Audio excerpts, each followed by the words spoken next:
So today we're going to be talking to Becca, who is one of the more interesting situations we had. She's actually went through the program and has successfully gotten her ex back. And I'm actually coming into this blind so that I can sort of come at it from a listener's point of view. But how are you doing, Becca?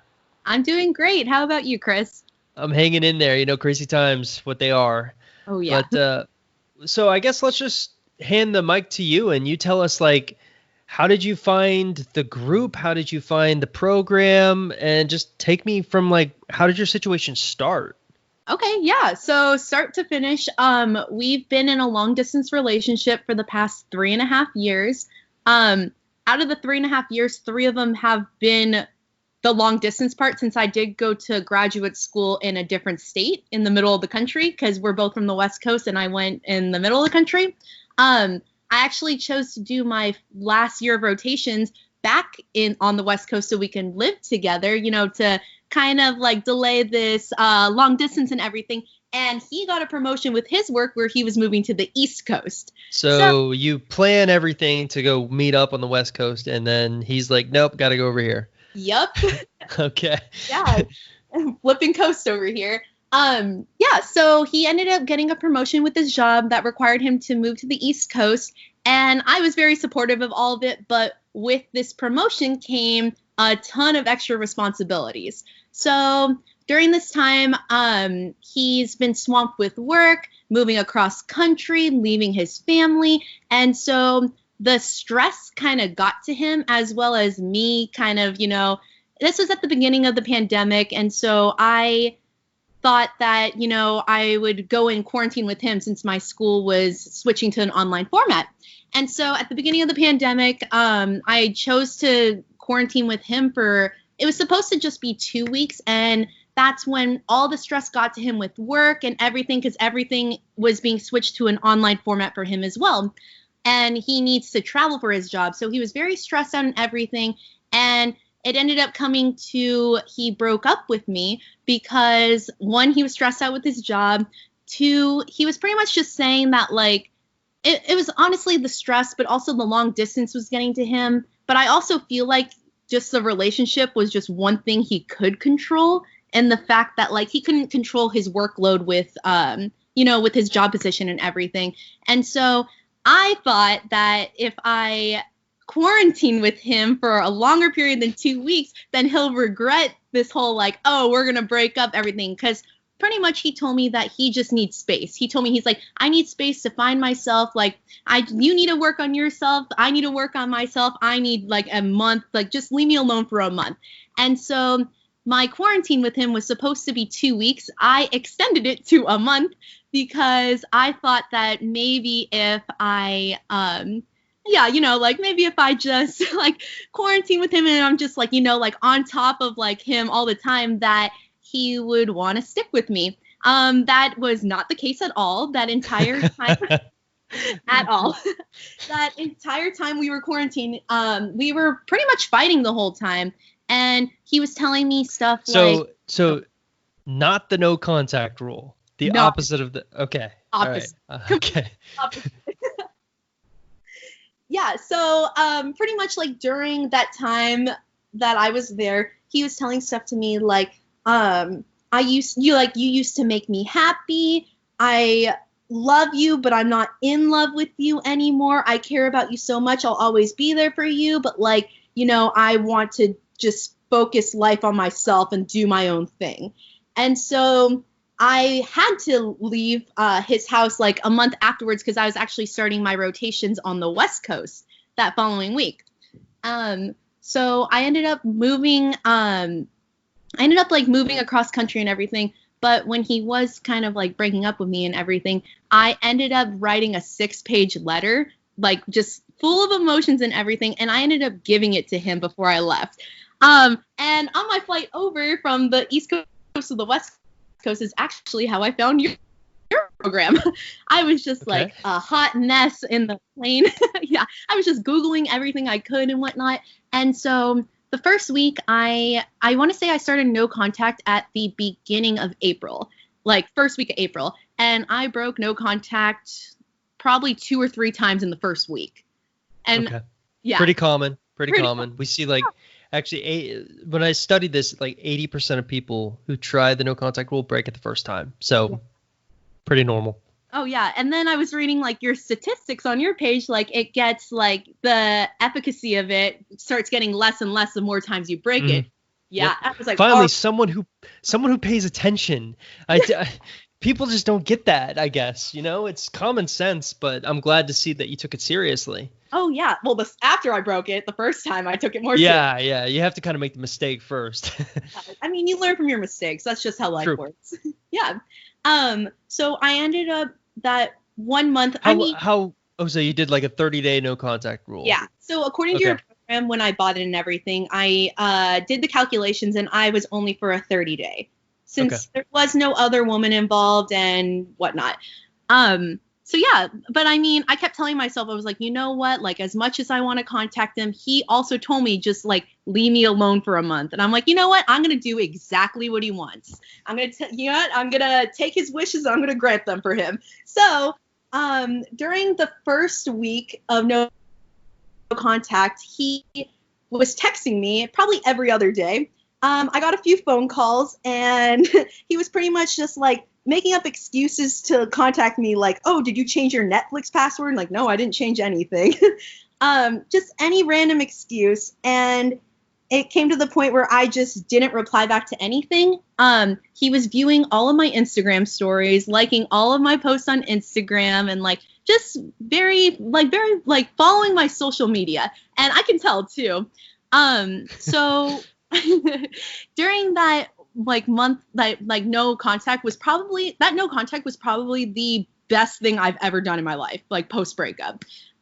Reason for that is I focus on my Trinity completely, like wealth, relationships, and like health, everything. I ended up like working out every day because that's what made me happy. I'm kicking butt in my rotations right now.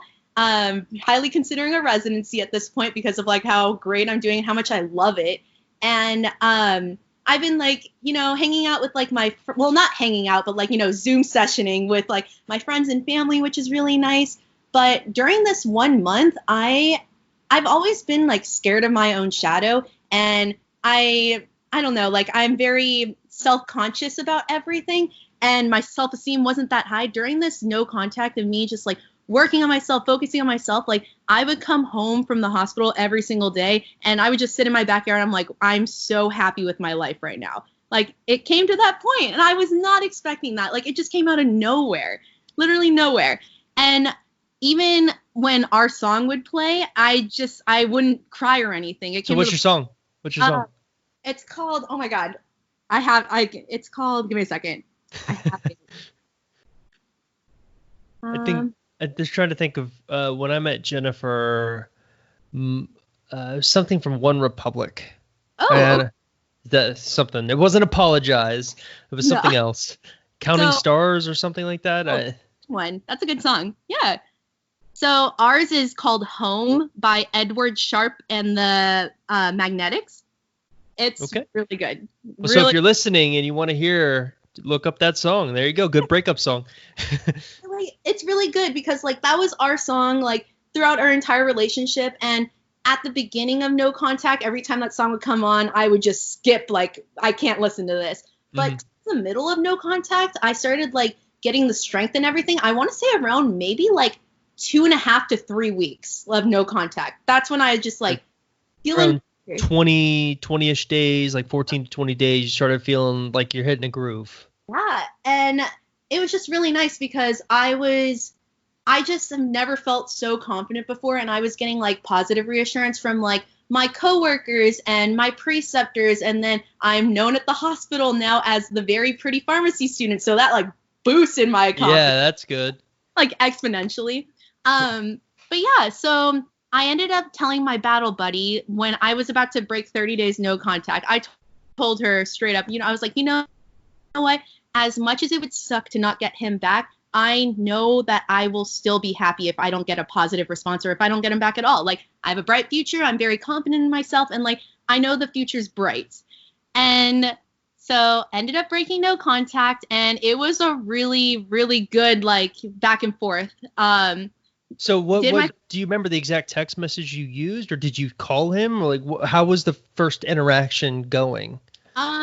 let me see. So what ended up happening is I ended up going back and forth with my battle buddy. Like she's a planner, so she likes to plan out her texts like a few days in advance. I plan mine. I'm very sporadic, so I honestly did mine like 5 minutes before I sent it out. In the moment. And That's what we call that. You're in the moment. yeah, and so I ended up asking, oh, this is what my first text was. He makes this really good chicken recipe, like to marinate chicken and everything. And he knows I don't like chicken. So I pretty much just like asked him what the recipe was and everything. And he played along with it and everything. And it was like a really good conversation back and forth. The second conversation I brought up, I was asking him about workouts because I'm planning on doing what's it called? I'm doing a 17-mile round trip to Half Dome in Yosemite at the end of August. And so I just needed like recommendations for like back workout advices. So that was my second. Something that you would have no knowledge on, but he would have a ton of knowledge on. Exactly. Okay. Yeah, exactly. And then I waited 3 days after I waited 3 days to send my second reach out, after I sent my first one. And after my second reach out, he texted me first every day for 4 days afterwards. Wow. Yeah. That's like, great results.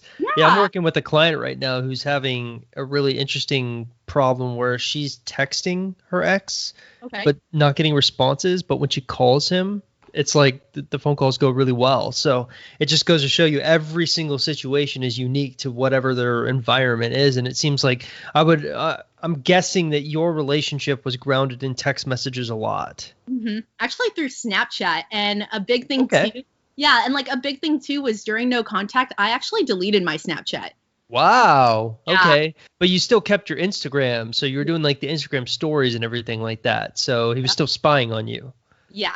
Because he's very active on Instagram and Snapchat, but our main form of communication was actually Snapchat, like through the messaging thing. So if you don't mind me asking, what was the rationale behind deleting the Snapchat? What was that, just a purely emotional decision, or did you feel like that was going to help you in some way, shape, or form? I felt like that was going to help me because I know that like our main form of communication was Snapchat. So I felt like if I deleted it, then he would have to try another method to reach out to me, which he ended up doing and hitting me up on like Instagram, like Messenger, and then texting me and calling me. And when I re-downloaded my Snapchat, like after no contact, I had a bunch of missed like messages from him. Okay. That's a really interesting idea. I'm not sure. I'd love to see it worked in mass scale to see what the results are, but it worked for you. So that's good. Yeah. And yeah, it was like really well and everything. But so I ended up reaching out to him on the second one. He replied back to me like 4 days in a row afterwards. And then it was my birthday, and he originally planned a 1 week of vacation during my birthday time, but he planned this in January. But because of he gonna like come visit you or something? Yeah, so his family lives on the West Coast too. Okay, so he was gonna go visit the family but see you. So did he fly? Yeah. So he did. Did he tell you that he was doing this? Yeah. So how long had you been talking to get to that point? But like when I broke no contact to when he started doing this? Yes. About 2.5 weeks. So you reached out. You reach out the first time, it goes really well. You reach out, you wait 3 days for the second time. What about the period from the second reach out to when he does this? Was it just like back and forth all day long? It was, I still did like the UG time with like, 1.5 like times the amount of minutes that like they do and everything. Uh-huh. But yeah, so like I did my second reach out, and then he texted me back and forth. I wasn't replying a lot throughout the day. It was probably like between both of us, like maybe 10 messages max, because I'm very busy too, and I don't want to look very desperate, like, with replying back right when he does. So if I saw it, I would put my phone away and I would just go walk around and do like my job somewhere else. Just pacing in your office, back and forth. Is it time yet? No. Oh. No, I hear you. I got you. Can you hear me, Ashley?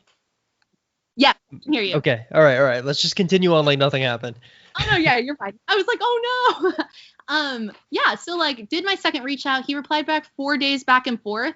And that was a week before he was planning on coming out. So at the beginning of, actually, when did he come out? He came out last weekend. Okay, so he actually came out on the 21st of May. Okay.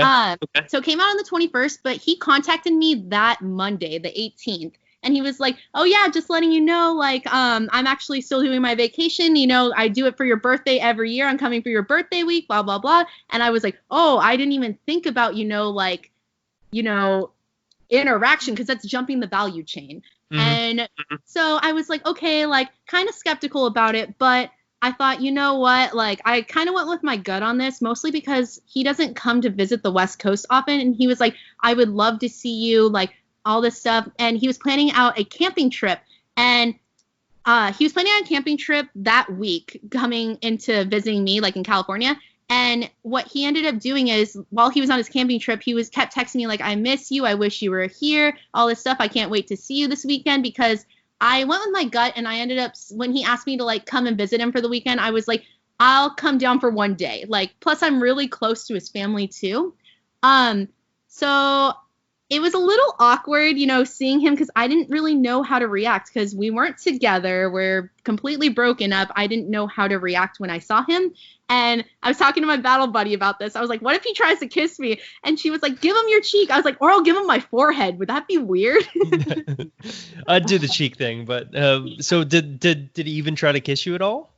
No, he did go in for like an extended long hug. Okay. All right. Yeah, that's the safe way to do it, because I'm sure you've asked him by now, but he's probably just as nervous as you when he saw you, Yeah.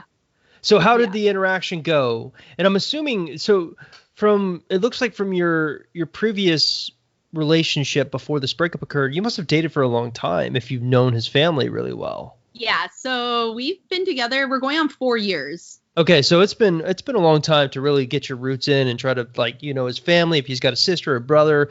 What did they, and also you kind of like went into the Hornets list, right? You went to go visit him and his family. Yeah, his family, it's really funny because they actually call me they call me their daughter. And then I get, his sister calls me her sister-in-law, even when we were broken up. And I actually didn't tell anyone about this breakup because I didn't want, a lot of like feedback that I didn't want to hear. So the only people that were aware that we were broken up was actually my battle buddy and his family. That's it. Okay.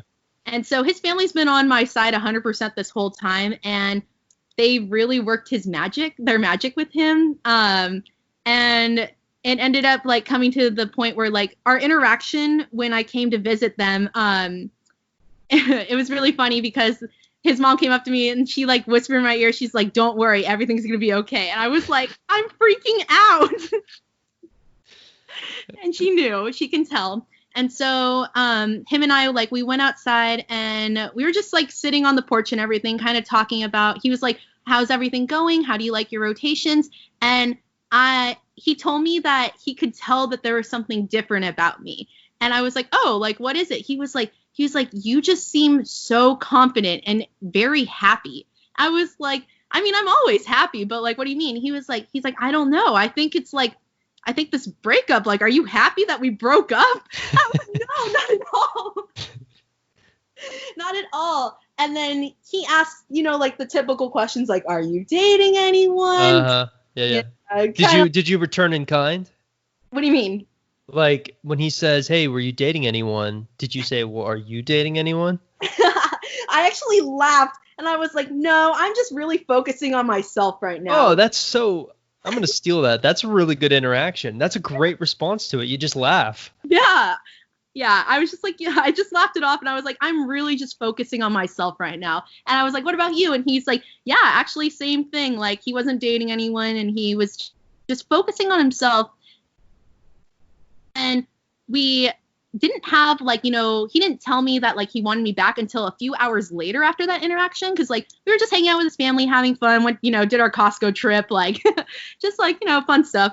And it was later in that night, like we were just, what's it called? We were just like watching a movie and everything. And then he's like, I have to tell you something. I was like, what's up? He's like, I want you back. And I just I kind of cried. Like I was like, I'm in shock. I didn't know. Like I didn't know what to do. And I kind of cried. I was like, wait, are you serious? He's like, yeah. I was like, honestly, like you really broke my heart. Like I kind of have like my guard up right now. I was like, are you sure this is what you want? He was like, I 120% know that you are the one.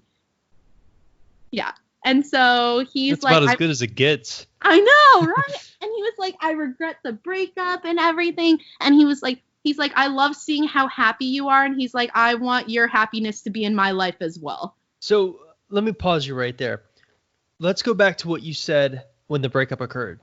What were some of the things that he had said when you, like, did he say like I need to move on, or like I never loved you? Did you say anything like kind of like that at the beginning of the relationship, or like at the beginning of the breakup? Yeah. So at the beginning of the breakup, he was telling me, he was like, I love you, but I'm not in love with you anymore. Okay. And there's one. Yeah. And now that we're back together, he just won't stop saying it. Like he says it all the time now. So I guess the reason I'm pointing that out is because so many women, and I mean, it's a universal problem. Men do this too, but so many women, when a guy says that to them, they take it at heart, and they don't realize that that's just how they're feeling in the moment. And there's often a lot of sort of a confluence of events that creates them saying that don't necessarily mean it for like good. This is just proof of that. I mean, look, it's just kind of cool to see that trajectory. I mean, it's like, it's as good as it gets, you know? Yeah, because like when he said that too, it just was like a dagger right through my heart, right when he said that. And I was like, how did this all change? Like, what is this coming from? And like, I kind of realized that men say a lot of stuff they don't mean when they're very mad and in the heat of the moment. Well, I think you can argue it's just a human nature type thing. Women do it too. Some people are just a little bit more disciplined about the things they say, but most people are just sort of like they're a slave to their emotions, just like I am, and just probably like you are in certain instances. Mm-hmm. So, wow. I mean, what's interesting is how fast it'll happen once you saw him in person, which I think is just a testament to all of that sort of work that you don't really think anyone's going to notice. Mm-hmm. That's sort of what I'm gathering here from you. Like you really took. Also, you're one of the very first success stories I've interviewed ever since we relaunched the X recovery program. Looks like you bought in when it was sort of the membership site, right? I'm assuming when you'd have to like. Yeah, I want to say this was like in like the beginning of March. Okay, so yeah, I mean, you literally just caught it right as I launched. I think I like launched March 2nd. Or April 2nd or something. So it must have been right away. And so what we're finding is I've actually got another interview next week from someone who purchased right around the same time. So it's actually really cool to see you interacting and taking a lot of the stuff we're saying really seriously. Like, you know how you were saying like, oh yeah, I didn't know if it was okay to jump the value chain. Well, one of the faults of the program, in my opinion, is the fact that it kind of creates this one size fits all situation, and not all situations are like that. So for example, like a long distance relationship, you sort of have to play a different game because a lot of it is just building the anticipation towards this one big meetup, and the meetup's supposed to be romantic, and you just kind of naturally gravitated towards that. I mean, you had to kind of go out of your way to actually go visit him at his parents' house or his family's house, but it worked really well. And it seems like it even caught you off guard when he did that. It seems like he must have been really thinking a lot about you when you were apart. Yeah. And like what was awesome too is like your program it really sets up a solid foundation. But like since I was in a long distance relationship, I had to be a little bit more flexible with it. But I still got the outcome that I was hoping for and whatnot. Yeah, that's true. So how are things now that you've gotten him back? And I will circle around and ask you more specific questions about what you think worked and what didn't. But I want to just sort of like where you guys stand now. It's been quite a bit of time since May. I mean, it's been like a week we've been back together. Oh, it's been a week. Sorry. I got my timing messed off. Well, how are things in the week? I mean, things are really good. It's just really awesome because, like, another problem with our relationship was during the time that I was in school and he was working full time and everything, like, I would, like, text him all the time and, like, just, like, call him and everything, like, when I knew he was working and, like, I don't know. But, like, now that I'm working too and I'm busy, like, we both have, like, the solid, like, foundation that, like, we are both busy, like, but we're still going to talk to each other throughout the day, but, like, don't expect, like, a text in return. And it's, like, really nice because it still reminds me of, like, when I first broke no contact and was, like, starting with my texting phase. But it's really good. And then he also calls me every night now and tells me how much he loves me and everything. And, like, he's so happy he has me back. So it's, like, really cute. But yeah, it's really nice. Well, that's really great. So let's talk about what you think worked versus what didn't work, because one of the big assets I think of having an interview like this is I get to actually ask you questions and get to the bottom of trying to make this more of an exact science, even though it's going to always be an inexact science. Yeah. So when you look back at your experience and when you can, like, because you've gotten him back, what do you feel like was the most important things that you did that really helped you along the way? Definitely focusing on my Trinity and sticking through with no contact. So a lot of people who are listening to this have obviously not purchased the program. So could you explain to them what you mean by the Trinity? Yeah, so the Trinity, it's really nice because you focus on your health. So focusing on yourself and whatnot. I exercised every day, which was really nice. Focusing on your wealth. So, I mean, I just started my rotations. I'm about to graduate soon with my doctorate, and, like, I'm just focusing on myself. So, for my wealth, and then looking into residency programs and investing in myself. And then health, wealth, and relationships. So being away from my family and my friends and everything, I used this no contact time instead of, just, like, sobbing away about my boyfriend and everything. I would just talk to them. But I never told any of them that we were broken up.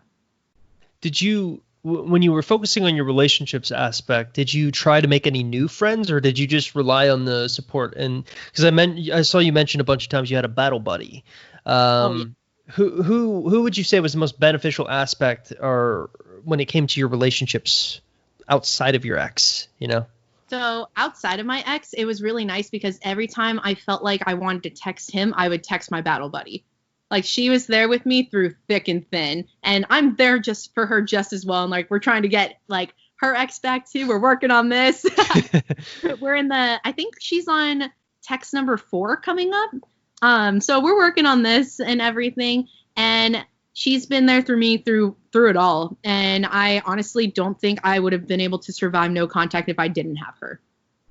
So that's another interesting thing. To me, it looks like when I heard your situation, when you were explaining it, you really used your time during no contact extremely wisely. So you focused on health, wealth, and relationships, obviously. But was there anything else that maybe you did throughout this period of no contact that you felt like made a big difference? Any kind of, like, social media posts or anything that you worked on it? I heard you mention you did some Instagram stories. What were some examples of some Instagram stories that you did that caught your ex's eye? So him and I were very big hikers. Like, we like to hike outside a lot and everything. So during, like, the no contact, I would do, like, pictures of, the surrounding areas of me, like, on my hikes, or, like, me running, like, everything else. Also, I just moved to, like, a different city to do my rotations and everything. And so I was, like, I, like, took pictures of, like, my backyard, and I would, like, just, like, different things that I was just doing on my own. And he would, it's really funny because when I first broke no contact, I took a picture of, like, the pretty sunset and, like, my backyard and everything. And I did my exit. I was like, gotta go. I have, like, I think I said, like, I have a workout class I have to do. He's like, all right, have fun. Nice backyard, by the way. I was like, okay. So are you saying that you sent him a text with a picture of the backyard, or? Oh, no, that was on my Instagram. Oh, so he just mentioned it out of the, like, blue when you had broken the no contact. So he was spying on you, obviously. Yep. Okay. So, when it came to texting him, because that's so to me, the hardest part for a lot of people is getting through no contact unscathed. And then it comes to the texting where you're actually having to communicate with them. What do you feel like you did that made a difference? Because it seems like it went really, really well for you. So was there any type of specific text message patterns that you used? I'm just trying to get to the bottom of what worked here. So I know when the texting phase, you're supposed to be more formal on your first few reach outs. I'm just not, I mean, besides like, professionally I'm formal, but like in like, normally I'm not that formal. So I played around a little bit with it. Like I used exclamation points. I said, ha ha ha. And he was very playful with it too. So it was kind of like, it's really hard to flirt like via text, but like you could tell that it was going back and forth with that. And every time I ended at the high point, he would try to continue the conversation more. Oh, that means you just ended it perfectly. Oh, yeah. You just ended it perfectly. Yeah, and I would just not reply, and that was really hard. Yeah, I'm sure it was. But that's an interesting caveat there. So you ended the conversation at the high point, like I talk about a million times in videos, podcasts, and even in the program. Was he the one reaching out to you the next day? After the second reach out, yes. Okay, so from that point on, he was the one just consistently reaching out. And did you kind of do a really good job of extending the conversations? Like every single conversation would get longer and longer? Or did it stay always in that like 10 text message range that you were talking about? It progressively got longer and longer, and it wasn't more so on my end. It was on his. He was being like a lot more open about stuff, and like just like I know we're supposed to count, like do the word count and everything, and like text ratios and whatnot, and his were 3 times the amount of what I was sending. Wow, that's rare. Seriously, that's super rare. He was sending like paragraphs. Okay, so he's really interested to hear what you're up to and everything, but this is something that I'm seeing a lot lately for whatever reason. I think it's maybe just spun on by the pandemic and the fact that everyone's inside and they can't see their exes in person a lot of times. But did your ex ever try to bring up any kind of emotional topics? Like, did he try to get any kind of closure about the breakup or talk about the breakup directly? And if so, how did you handle those interactions at the beginning? Yeah, so like at the beginning when I broke no contact, he did try to bring it up saying, because I told him like what ended up happening is I saw that he uses my Spotify account, and I saw that he made a new playlist. And they were very like, heartbroken songs and everything. And I'm almost like indirectly trying to say I'm hurting over here, Yeah, exactly. That's kind of funny. Okay. That's when I broke no contact. That was bad. I was like, I just listened to the song that you posted. Like, I was like, I don't understand how you're heartbroken. You're the one that broke my heart. And he was telling me, he's like, no, I'm heartbroken too. Like, you don't understand what I'm going through. And yeah, it was just victim mentality always seems to. But no, when you get back in contact with him, did he even try to bring anything up like that at all, or did he keep it strictly formal like you were talking about? He kept it strictly formal. Honestly, like we haven't really talked much about the breakup, and I wanted it to go that way because I told him when he said he wanted me back, I was like, I'm going to be honest with you. I don't want our old relationship back. I want to improve on our weaknesses. So that's a great mentality to have, but now that you're back together, did you at least quiz him about what was going on in his head throughout the breakup, or did you just kind of leave well enough alone? I actually did ask him the other day, and I was like, I did. Tell us what insights you've gleaned from the male mind. So I was like, so what was going on like in your head and everything? Because like another thing too was because since he did move across the country, another thing he told me too was like he wants to make new friends without me and experience life on his own, blah blah blah. And I ended up asking him that. I was like, all right, so what happened? Like when we broke up, like what changed and everything? And he's like, well, I did make some friends, but they all got the wrong impression because I just wanted to be friends with them, but they all were trying to date me, and I told them straight up that I'm still in love with my ex-girlfriend. Okay. I was like, so that's nice. Did he say anything about like, besides just that, what he was thinking about, like what you were up to, or like any kind of struggles he was having not contacting you? So he said that, yeah. So what he said was that during that 30-day no contact, he was convinced that I moved on and I wanted nothing to do with him because he didn't hear from me.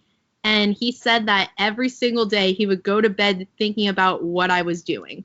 Like what I did during the day, who I met, everything. Am I dating someone new? Did I move on? But really, I didn't move on. I just like fell in love with myself. So that's interesting. Did he bring up anything about like what he said about the breakup? Like, you know how he said like, I'm in love with you, but I'm not in love with you. I mean, what does that even mean? But did you even like quiz him on like what his mentality was when he actually said that? Because I'm just trying to think, a lot of people who are going to be listening to this are probably going to have their ex saying something similar to them. And if you can maybe get it from the horse's mouth, it'll make them feel a little bit more comfortable about their situation. Yeah, absolutely. So when he did tell me that, I thought he was 100% serious. And I actually recently asked him about it when he like asked me to be his girlfriend again. I was like, but I thought you weren't in love with me. Straight up said that. I was playing around all jokingly and everything. Yeah. And he was like, I just said that because I was really stressed out and I thought I could. He said like just being so stressed out with work, being away from family, with this whole pandemic happening and everything. He said he felt like he had more control when he was able to say that he wasn't in love with me anymore, but he just said it because he was angry and regretted saying it. He said he regretted saying it like a week into me going into no contact and not hearing anything from me. Well, there needs to be like a consequence for him treating you that way, right? So exactly. I guess it kind of worked. But what's interesting is it just sort of validates what I always tell people, and sometimes they just don't like want to believe me. But a lot of times when people are highly emotional, they're upset or they're stressed out, they're going to say things that they don't mean.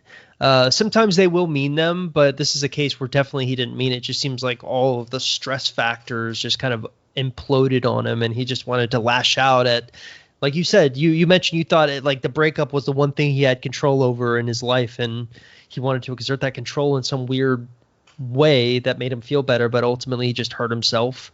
But what's interesting is just hearing all of the things that you went through, and all, you know, how you were mentioning, you said you fell in love with yourself. I think that's a big key and a great way of putting it that a lot of people miss. Could you talk a bit about just even if, because I think for me, the turning point for you, and this is just my opinion, but I'd love to hear your take on it. But for me, the turning point for you is when you get to that moment where you're kind of like, you know what, if I don't get him back, I'll be okay. Mm-hmm. What did it take to get to that moment, and what did that moment mean for you?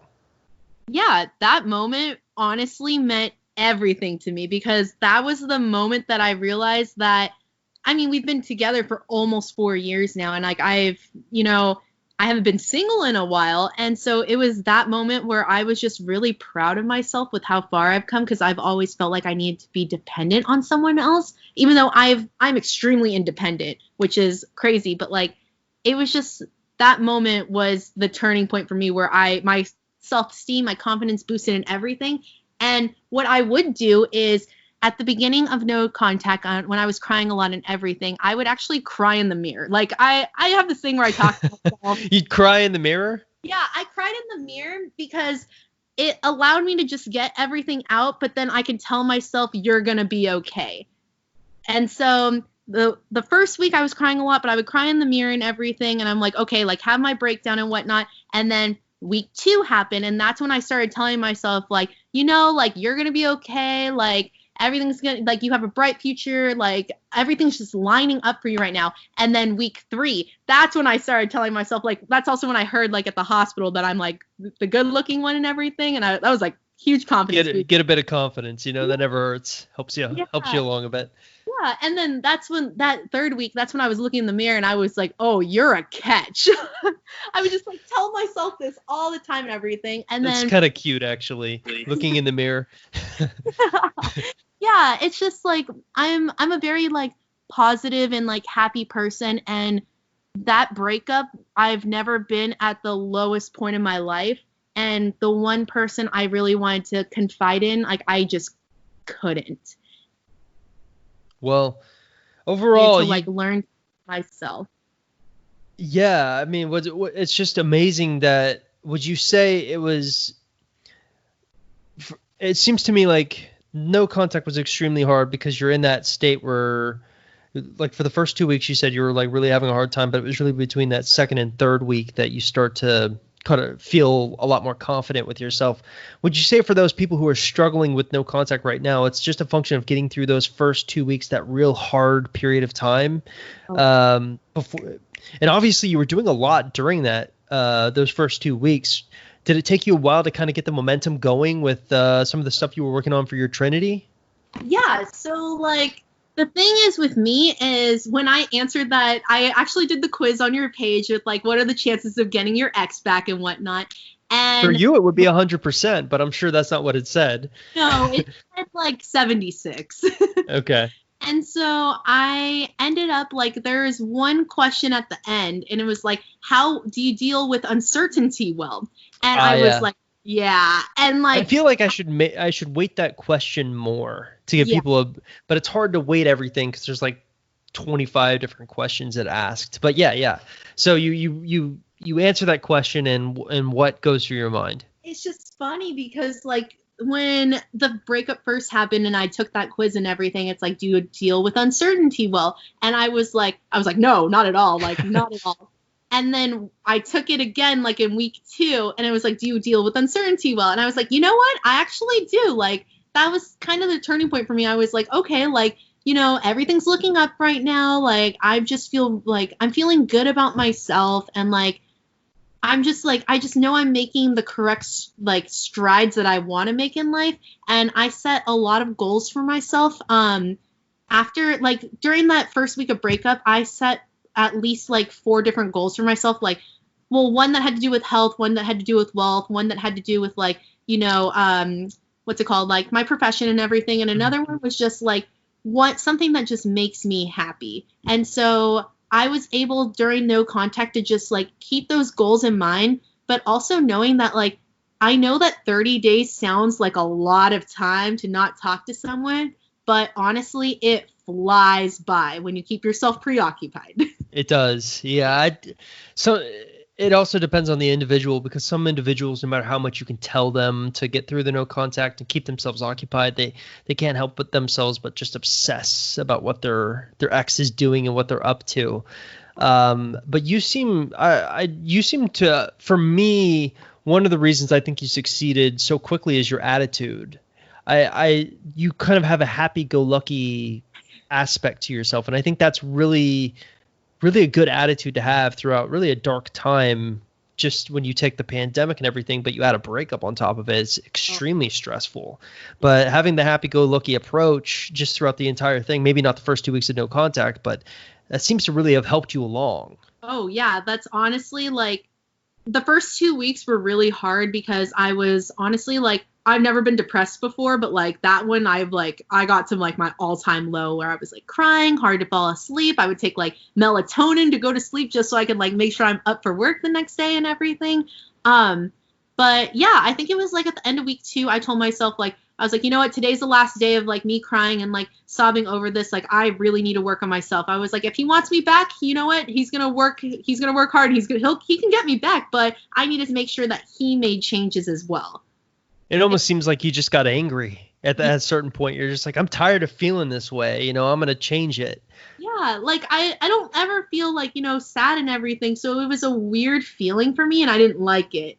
That's why I was like, you know what, like I just need to focus on me. And that's when my confidence went up. My self-esteem went up. Like, it's just crazy. Like I'm 28 now and I've honestly never felt so confident before in my life. Like, not just like personally with like my relationship, but also in my profession. And it's just really nice that I'm getting like the positive reassurance from like doctors and everything, but also my family and also from him.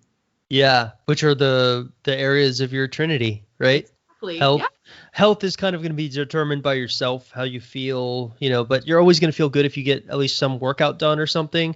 Yep. Wealth, you're getting the doctors saying nice things about you, and also you're doing really well at work. And then relationships, your family are saying good things to you. You got your ex-backs, you're getting validation in all these areas. And I wanted to ask you, because my personal theory has always been that there's like this innate connection between all three areas. And when one goes down, all can go down. And one goes up, all can go up. Did you experience that aspect at all to the Trinity? Yeah, actually, when like my ex broke up with me, I just felt like everything just fell crashing down. Everything, including like I wasn't during the first week of like no contact, the one where I broke it multiple times, I was just like laying in bed and crying. I didn't want to work out. Like I just didn't want to focus on myself. And then I would obviously eat like a bunch of ice cream and like, just ice cream is so good. No. And so that funny analogy I use, sitting on eating the tub of ice cream, it's true still to this day. So true. So true. But yeah, like it's when one thing came crashing down, everything came crashing down. And it wasn't until week 2 when I realized, you know what, like I need a change. And I started focusing on one thing and it led to me focusing on another. And just like everything just fell into place for me. And even when I, like over the weekend when I got him back and they like did a birthday cake for me and everything, I honestly didn't know what to wish for because I had everything in my life that I wanted. Well, you can be greedy. It's your birthday. I mean, my wish, I probably shouldn't say it, but no, don't say it. Don't say it. It won't come true. Oh, it won't come true if you don't. Just don't say it. You're right. I got to be optimistic about this. So I guess for me, a personal question that I have is actually, and I want your honest opinion and your honest feedback on this. Don't just. I don't want anyone listening to think that I'm like coaxing her into saying something, but what did you think of the program and the Facebook group? Did you view that as an invaluable resource, or did you have to wing it a lot? I honestly bought your program because of the Facebook group, because I wanted like a community so then like I can get my answers question, but then I can also like talk to people that were going through the same things as like myself and everything, because I was just watching all of your YouTube videos. So I was like, okay, like I can do this. But then an incentive of your ERP program was, the Facebook group. And that's where I found my battle buddy. And honestly, like, I don't think I would have been able to get through this entire process without her. So that's a consistent theme I hear among people who get their exes back. They really make use of the Facebook group. Did you? I don't know the timing of when I started the Facebook Lives up again because I had a lot of health issues for the past 2 years. But I'm assuming you probably watched a few Facebook Lives that I had done, or maybe Anna had done. Did you attend any of those, or did you not have time with work and everything? Yeah, actually, I did attend one of yours, and you gave me a shout out, and you were like, because that was like, I think this was like for like week 2 of no contact. I actually like my rotations got delayed, and I had to move back to California or to the West Coast, and I had to move into his family's house, and I didn't know what to do because like you're not supposed to like. Like his sphere of influence is one thing, but you're not supposed to like, intertwine with it during a breakup. Yeah. And so, yeah, I ended up asking you the question, like, okay, like I'm moving back, like, what do I do kind of thing? Like, and then you pretty much told me like, keep it professional as in don't talk about him at all, but also be the best, like, the best guest. Yeah. You want them to report like all this stuff to them. Oh, yeah. You just use. That's the best way to view it. You need to use, it's not great to say like, yeah, use people as tools, but you need to use that sphere of influence, the people that your ex surrounds himself with, because a lot of people don't know what that is, as sort of, they're going to chirp. So you just give them the right things to chirp about and you just show them. I am pretty confident that the sphere of influence was like 95% of the reason that got my ex back. It surely helped. I wouldn't say 95% because it seems like no contact really impacted him a lot. Because if he's going to bed thinking like, what is she up to? Like, is she sleeping with someone? I mean, when you let your mind run, it can run wild with some crazy things or some crazy thoughts. So, but I am sure that helped a lot, especially with how close you are to his family. Yeah. And like my mind would go everywhere too with like what's he doing and everything. But I do remember reading in the Facebook group that someone called that monkey brain. And Monkey brain. I would tell It's either myself potatoes or monkey brain. Some of the women come up with some crazy stuff on the face. Yeah, for a lot of times, I walked into the Facebook group like years ago, and all women are calling men potatoes, and I'm just like, what the heck are they talking about? And I have to like talk to one of the moderators and be like, what is this?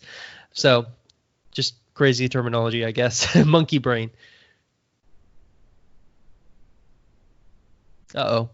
May have lost. No, for a second. No. We're good. I got you again. Okay. So yeah, you use the Facebook group. Did you get through the program at all, like the membership site and going through all the modules and lessons, or did you just kind of use them both intertwined? I used them both intertwined. I wish I had more time to do it. But I went through a majority of the book, actually. Because I would also jump around, especially when he wanted to meet up. I would refer back to the book. I'm like, okay, value chain. I'm like, like I'm really jumping the gun on this one.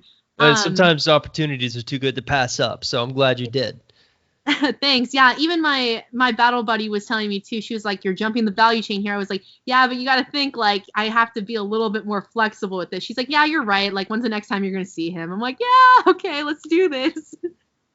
So did you make use of any of the video walkthroughs that I had done, or when you were jumping around, or was it pretty much, were you one of those people that downloaded the entire digital textbook to just have it to refer to at all times? Yeah, I definitely referred to it at all times. Okay, good to know. So I'm just trying to understand how people are interacting with the program so that we can continue to make it better. But what you're saying is a lot of what we've heard when we talk to different beta testers, in that the Facebook group seems to be the most important thing, getting around that community of individuals and attending the Facebook Lives or asking questions and things. And obviously the battle buddies seem to be really invaluable for you and your situation. Yeah, 100%. Like the Facebook group, the live sessions, the battle buddy, like that aspect of your program is the icing on the cake. Yeah, it's funny. It's a beautiful thing how it's all sort of come together. But my wife was the one who had to she was like, you really should do a Facebook group. For the longest time I was like, no, I don't want to do that. But I'm so glad that I did, because it's grown into something pretty powerful for a lot of people and life-changing in your case. Yeah. So thank you so much for the Facebook group. Oh, no. Thank you for following directions and getting the good result. Oh yeah. So I guess there's one more question I want to ask, and just be as honest and authentic as possible. If you were to pick one thing that you did that you feel was the game-changing aspect of what won him back, what would that one thing be? Focusing on myself. Focusing on yourself. %, because he even noticed that when I had a glow to myself, that he mentioned that like I'm like, looking good because I'm just like, focusing on myself. And he even told me, he's like, wow, you look good. And my response was, I know. That's a great response. So I think for me, it seems like your attitude, like you just have the right attitude that I typically see. A lot of times when I interview success stories, I'm trying to pay attention to what they're doing, but also how they are and their attitude and the way they think. It's unique. And I think the more we can kind of distill this down to help people out, I love your happy-go-lucky approach. You just seem to have a very positive vibe about you, and I think that's one of the big reasons why he probably wanted you back. That just shines through, and even just talking in this interview. Thank you. Yeah, but no, that's definitely because him and I, like, he's the polar opposite. Like, I'm the happy-go-lucky one, and then he's more like, down to earth, not as optimistic as. But yeah, he was telling me it was just really nice when I finally got him back.